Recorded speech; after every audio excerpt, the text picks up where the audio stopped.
Hello everyone, my name is Riyash and welcome to my channel. To follow my videos, all the resources you will need are available to you in my website, link in the description below. In this video, I will use Jupyter notebooks, but I have given links for Jupyter Lite, which you can use on your own browser without installing Jupyter notebook. Now, to use Numpy, we will need to install Numpy library into our own machine. This code will download all requirements of Numpy library. Now we will run it. This has installed Numpy library, but as I already downloaded it, it says requirement satisfied. We will need to import the Numpy library in our Jupyter notebook.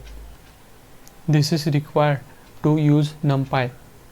Now we will create an array to store data. NP is a reference to Numpy library. We can use any reference. Now to create an array, we will use array function. We will create an array inside a square bracket. Now I will run this. This has printed array we created using array function. We will store this array inside a variable x. To save changes made to the cell, we will run. Now we can print this array. We can use any method to print array. To find data type an array has, we will use dtype function.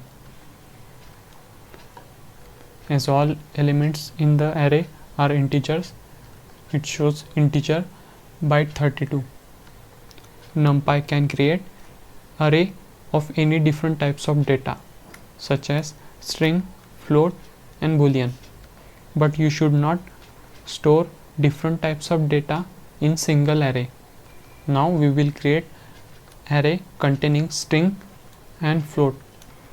In this first cell I have created string array, in second I have created float array.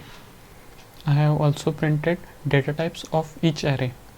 First data type suggests Unicode string and second float byte 64.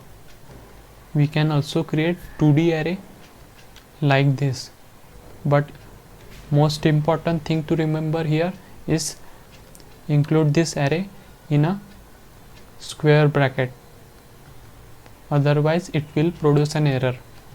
I have printed 2D array. If you want to know about its dimension, we can use shape function like this.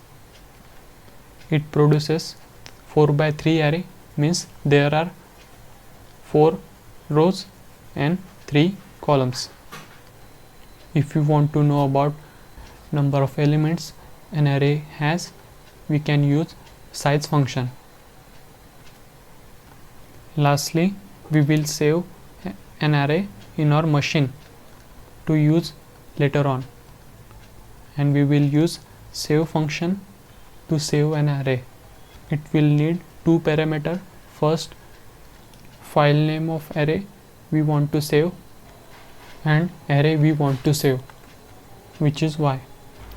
To recall our saved array, we will use load function. We will assign a variable small y. It needs one parameter, filename .npy extension, to indicate it is a Numpy array. This way we can use and save array anywhere. We can use print function to print our saved array like this.